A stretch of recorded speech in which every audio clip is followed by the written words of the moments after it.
करवा चौथ के व्रत से पहले आइए जानते हैं करवा चौथ की ये कहानी। दरअसल बहुत समय पहले की बात है। एक साहूकार के 7 बेटे और उनकी एक बहन करवा थी। सभी सातों भाई अपनी बहन से बहुत प्यार करते थे, यहाँ तक कि वे पहले उसे खाना खिलाते और बाद में स्वयं खाते थे। एक बार उनकी बहन ससुराल से मायके आई हुई थी। शाम को भाई जब अपना व्यापार व्यवसाय बंद कर घर आए तो देखा उनकी बहन बहुत व्याकुल थी।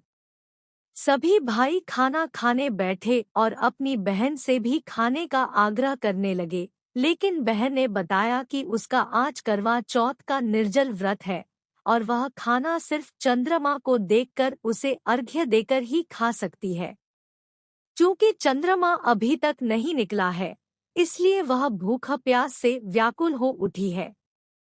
सबसे छोटे भाई को अपनी बहन की हालत देखी नहीं जाती और वह दूर पीपल के पेड़ पर एक दीपक जलाकर चलनी की ओट में रख देता है। दूर से देखने पर वह ऐसा प्रतीत होता है कि जैसे चतुर्थी का चांद उदित हो रहा हो। इसके बाद भाई अपनी बहन को बताता है कि चांद निकल आया है, तुम उसे अर्घ्य देने के बाद भोजन कर सकती हो। बहन खुशी के मारे सीढ़ियों पर चढ़कर चांद को देखती है, उसे अर्घ्य देकर खाना खाने बैठ जाती है। वह पहला टुकड़ा मुंह में डालती है तो उसे छींक आ जाती है। दूसरा टुकड़ा डालती है तो उसमें बाल निकल आता है और जैसे ही तीसरा टुकड़ा मुंह में डालने की कोशिश करती है तो उसके पति की मृत्यु का समाचार उसे मिलता है। वह बौखला जाती है।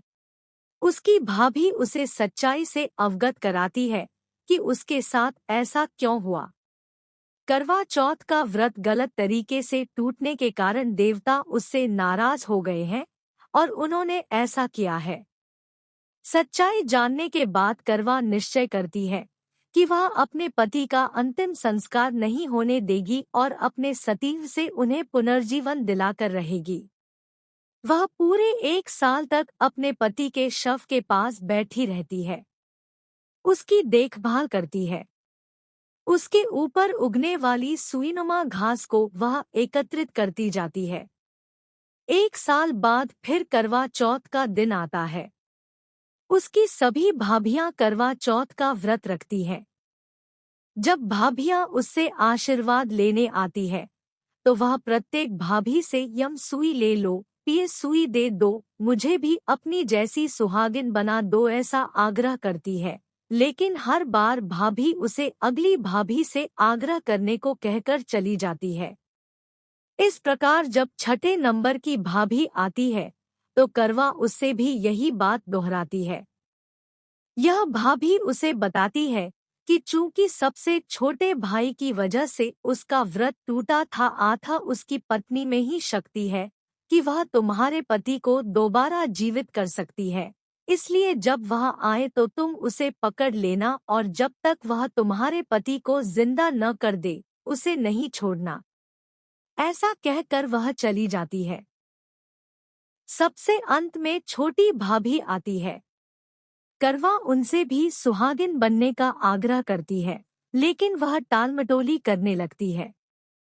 इसे देख करवा उन्हें जोर से पकड़ लेती है और अपने सुहाग को जिंदा करने के लिए कहती है। भाभी उससे छुड़ाने के लिए नोचती है, खसोटती है, लेकिन करवा नहीं छोड़ती है। अंत में उसकी तपस्या को देख भाभी पसीज जाती है और अपनी छोटी अंगुली को चीरकर उसमें से अमृत उसके पति के मुंह में डाल देती है। करवा का पति तुरंत श्रीगेश श्रीगेश कहता हुआ उठ बैठता है। इस प्रकार प्रभु कृपा से उसकी छोटी भाभी के माध्यम से करवा को अपना सुहाग वापस मिल जाता है। हे श्री गणेश माँ गौरी, जिस प्रकार करवा को चिर सुहागन का वरदान आपसे मिला है वैसा ही सब सुहागिनों को मिले। अगर आपको वीडियो पसंद आए तो हमारे चैनल को सब्सक्राइब जरूर करें। धन्यवाद।